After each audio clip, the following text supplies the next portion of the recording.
केजरीवाल सत्येंद्र जैन के बचाव में हैं, लेकिन सत्येंद्र जैन पर पैसा ऐंठने का आरोप लगाने वाले महाठग सुकेश चंद्रशेखर ने इस बार सीधे केजरीवाल पर निशाना साधा है।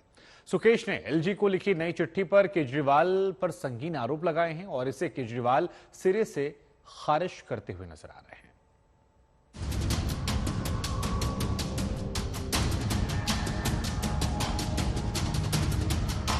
एक अब नई निकलने वाली है बीजेपी की मनोहर कहानियां।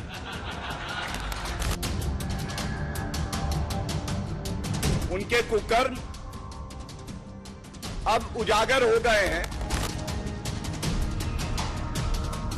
ये आलम है कि उन्होंने इस देश के सबसे बड़े महाठग सुकेश चंद्रशेखर को अपना स्टार प्रचारक बना लिया है। जिस महाठग सुकेश चंद्रशेखर ने चिट्ठी बम फोड़कर दिल्ली की राजनीति में हलचल मचाई, अब उसकी दूसरी चिट्ठी ने पहले से भी बड़ा सियासी धमाका कर दिया है। उपराज्यपाल को लिखी पहली चिट्ठी में सुकेश ने सत्येंद्र जैन को निशाना बनाया और अब जेल की चारदीवारी से लिखी दूसरी चिट्ठी में सीएम केजरीवाल पर सीधा टारगेट कर दिया है। अपनी दूसरी चिट्ठी में सुकेश ने पहले लेटर का हवाला दिया और उस लेटर में लगाए गए आरोपों के बाद धमकी वाला आरोप मढ़ दिया। सुकेश चंद्रशेखर की दूसरी चिट्ठी देखिए। मंडोली जेल से अपने हाथों से लिखी चिट्ठी में सुकेश ने सीधे सीधे सत्येंद्र जैन का नाम लिया। साथ ही कहा कि केजरीवाल जी और सत्येंद्र जी, आप लोग धमकी देना और डराना बंद करें। सुकेश का आरोप है कि वसूली को लेकर एलजी से शिकायत की तो मुख्यमंत्री और दोनों मंत्री नाराज हो गए। पूर्व डीजीपी संदीप गोयल के जरिए उसे डराया, चिट्ठी लिखने के बाद धमकाया। उधर गुजरात चुनाव के बीच सुकेश की एक और चिट्ठी पर केजरीवाल सवाल उठा रहे हैं। इसे बीजेपी की मनोहर कहानियां बता रहे हैं। मतलब कुछ भी मोरबी का एक्सीडेंट संडे की शाम को हुआ और मंडे को अचानक के कोई क्या सुकेश चंद्रशेखर कोई चिट्ठी लिखता है तिहाड़ जेल से कि सत्येंद्र जैन को मैंने 10 करोड़ रुपए दी और पार्टी को 50। अरे कहां के? और उसने क्या लिखा है? आम आदमी पार्टी के दक्षिण भारत में कोई पोजीशन देने के लिए 50 करोड़ रुपए मैंने दिए। मैं आज कह रहा हूं, मैं और भी पोजीशन देने को आप दिलाती हो तो 50-50 करोड़ दिला दो। मैं कई सारे, मतलब हमारी तमिलनाडु का कोई अध्यक्ष बनने के लिए 50 करोड़ अगर देने को तैयार है तो यार हम तो बड़े माला माल हो जाएंगे। हालांकि सुकेश ने जिस तरह सीधे सीएम केजरीवाल को घेरा है, उनसे 7 सवाल किया है, उस पर सियासत गरमाई है। सुकेश ने पहला सवाल किया है कि आपने मुझे देश का सबसे बड़ा ठग बताया, फिर आपने किस आधार पर मुझसे राज्यसभा सीट देने के लिए 50 करोड़ रुपए लिए। दूसरा सवाल, केजरीवाल जी, आपने मुझे 20-30 लोगों से सीट के बदले 500 करोड़ जुटाने को क्यों कहा। तीसरा सवाल ये कि आप 2016 में 50 करोड़ की डील पूरी होने के बाद मिस्टर जैन के साथ मेरी डिनर पार्टी में क्यों शामिल हुए। चौथा सवाल, केजरीवाल जी, आप भास्कर राव को आम आदमी पार्टी में शामिल करने को लेकर मुझ पर लगातार दबाव क्यों बनाते रहे।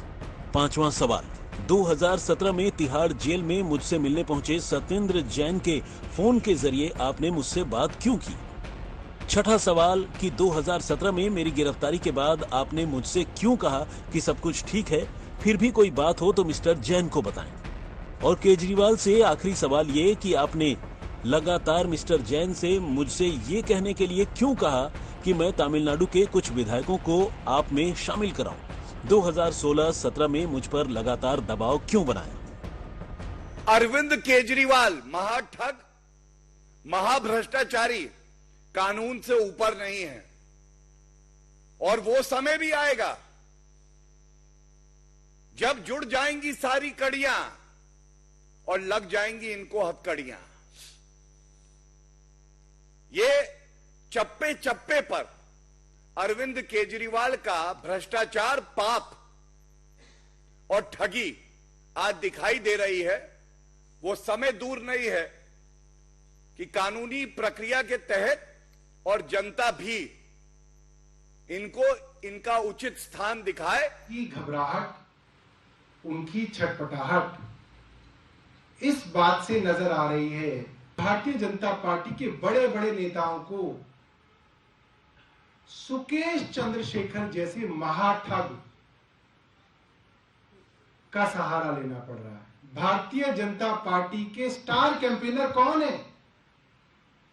सुकेश चंद्रशेखर भारतीय जनता पार्टी के स्टार कैंपेनर है। सुकेश चंद्रशेखर की पहली चिट्ठी पर दिल्ली में अभी तनातनी कम नहीं हुई है और दूसरी चिट्ठी के बाद ये तनातनी और बढ़ गई है। बीजेपी केजरीवाल को महाठग बता रही है तो आम आदमी पार्टी सुकेश की जल्द बीजेपी में एंट्री की बात कह रही है। किसी भी मुख्यमंत्री पर इस प्रकार का आरोप कि जेल में अपराधियों को शरण दे रहे हैं, उनके लिए सुविधाएं मुहैया करा रहे हैं, और सुकेश चंद्रशेखर तो एक ठग है, लेकिन तिहाड़ में तो आतंकवादी भी बंद है। तो सत्येंद्र जैन और केजरीवाल अगर सुकेश चंद्रशेखर से पैसे ले रहे हैं तो इसका मतलब ये और आतंकवादियों से, देश के दुश्मनों से, उनसे भी पैसे की डील कर रहे होंगे। दिल्ली की सरकार पर यह बहुत गंभीर आरोप है और ये सीधा सीधा देश की सुरक्षा से जुड़ा हुआ मामला है। ये आलम है कि उन्होंने इस देश के सबसे बड़े महाठग सुकेश चंद्रशेखर को अपना स्टार प्रचारक बना लिया है। और ये भी सुनने को आ रहा है कि गुजरात और एमसीडी के चुनाव होने से पहले सुकेश चंद्रशेखर को जेल से छोड़ा जाएगा और जेपी नड्डा जी या अमित शाह जी सुकेश चंद्रशेखर को भारतीय जनता पार्टी में शामिल करवाने वाले। सुकेश की नई चिट्ठी और केजरीवाल से पूछे गए सवालों ने आम आदमी पार्टी विरोधियों को हमले का मौका दे दिया है और इस चिट्ठी ने दिल्ली से लेकर गुजरात में सियासी जंग को बढ़ा दिया है। दिल्ली से अरविंद ओझा के साथ पंकज जैन, आज तक।